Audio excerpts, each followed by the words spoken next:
ಇನ್ನು ಇತ್ತ ನಮ್ಮ ರಾಜ್ಯದಲ್ಲಿ ಉದ್ಭವಿಸಿರುವಂತಹ ಆಟೋ ಗ್ಯಾಸ್ ಸಮಸ್ಯೆ ಇದ್ರ ಬಗ್ಗೆ ಕೇಂದ್ರ ಸರ್ಕಾರಕ್ಕೆ ಪತ್ರ ಬರೆದಿದ್ದೀನಿ ಅಂತ ಹೇಳಿ ಸಚಿವ ಮುನಿಯಪ್ಪ ಅವರು ಹೇಳಿದರು. ಬೆಂಗಳೂರಿನಲ್ಲಿ ಈ ಬಗ್ಗೆ ಮತ್ತೆ ಅವರು ಮಾತನಾಡಿದರೆ ಆಟೋ ಚಾಲಕರ ಜೀವನ ಗ್ಯಾಸ್ ಮೇಲೆ ಅವಲಂಬಿತವಾಗಿರುತ್ತೆ, ಪ್ರಯಾರಿಟಿ ಆಧಾರದ ಮೇಲೆ ಗ್ಯಾಸ್ ಕೊಡಬೇಕು ಅನ್ನುವಂಥ ಒಂದು ಮನವಿ ನಾನು ಮಾಡಿದ್ದೀನಿ ಅಂತ ತಿಳಿಸಿದ್ರು. ನಾನು ಅದನ್ನು ನಾಳೆ ಮೀಟಿಂಗ್ ಕರೆದಿದ್ದೀನಿ, ಅವರು ಎಲ್ಲ ಡೀಟೇಲ್ ತಗೊಂಬರ್ತಾರೆ. ನೋಡಿ ನಾಳೆ 10:30ಗೆ ನಿಮ್ಮನ್ನು ಭೇಟಿಯಾಗೋಣ. ನಾವೇನು ಜೀವನ ಮಾಡ್ತಾರೋ ಅವರ ಜೀವನ ಇದ್ರ ಮೇಲೆ ಅವಲಂಬಿಸಿದೆ.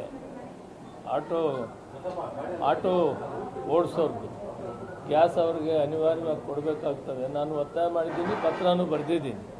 ಪ್ರಯಾರಿಟಿ ಕೊಡಬೇಕು ಇವರಿಗೆ, ಇವ್ರ ಜೀವನ ಅದ್ರ ಮೇಲೆ ಇದೆ, ಸಾವಿರಾರು ಜನ ನಿಂತಿದ್ದಾರೆ ಅಂತ. ಅದಕ್ಕೇನು ರಿಪ್ಲೈ ಬರ್ತದೆ ನಾಳೆ ನೋಡಿ, ಮತ್ತೆ ನಾಳೆ 10:30ಗೆ ಭೇಟಿಯಾಗೋಣ. ಇವತ್ತು ಹೋಮ್ ಮಿನಿಸ್ಟರ್ ಜೊತೆಯಲ್ಲಿ ಒಂದು ಕಾರ್ಯಕ್ರಮ ಇದೆ.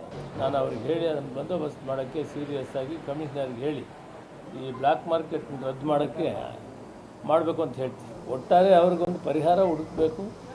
ನಾನು ಪತ್ರನೂ ಬರೆದಿದ್ದೀನಿ. ಮತ್ತು ನಾಳೆ ಅವ್ರೇನು ವರದಿ ತರ್ತಾರೋ ಇಂಡಿಯನ್ ಆಯಿಲ್ ಕಾರ್ಪೊರೇಷನ್ನು ಎಕ್ಸಿಕ್ಯೂಟಿವ್. ಇನ್ನು BPL ಕಾರ್ಡ್ಗಳ ಬಗ್ಗೆನೂ ಕೂಡ ಕೆಲವೊಂದಷ್ಟು ಕ್ಲಾರಿಫಿಕೇಶನ್ ಕೊಟ್ಟಿದ್ದಾರೆ. ಅರ್ಹರ BPL ಕಾರ್ಡ್ ಯಾವುದೂ ಕೂಡ ರದ್ದಾಗಿಲ್ಲ.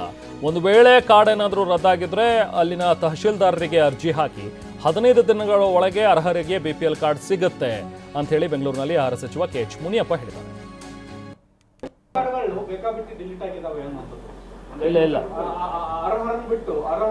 ಇಲ್ಲ ಅದಕ್ಕೆ ಹೇಳಿದ್ದೀನಿ, ಪದೇ ನಾನು ಸದನದಲ್ಲಿ ಕೂಡ ಹೇಳಿದ್ದೀನಿ. ರೇಷನ್ ಕಾರ್ಡು ಜಿನೈನ್ ಇರೋರು, BPL ಇರೋರು ಯಾರಾದರೂ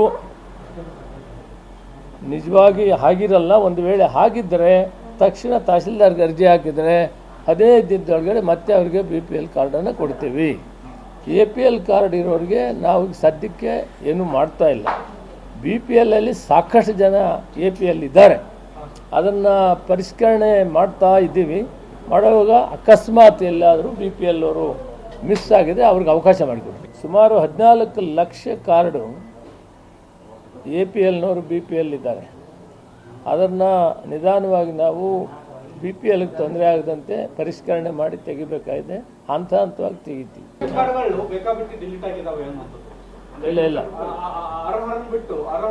ಇಲ್ಲ ಅದಕ್ಕೆ ಹೇಳಿದ್ದೀನಿ, ಪದೇ ನಾನು ಸದನದಲ್ಲಿ ಕೂಡ ಹೇಳಿದ್ದೀನಿ. ರೇಷನ್ ಕಾರ್ಡು ಜಿನೈನ್ ಇರೋರು, BPL ಇರೋರು ಯಾರಾದರೂ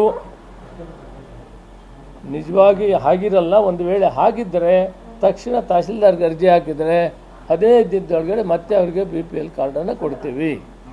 APL ಕಾರ್ಡ್ ಇರೋರಿಗೆ ನಾವು ಸದ್ಯಕ್ಕೆ ಏನೂ ಮಾಡ್ತಾ ಇಲ್ಲ.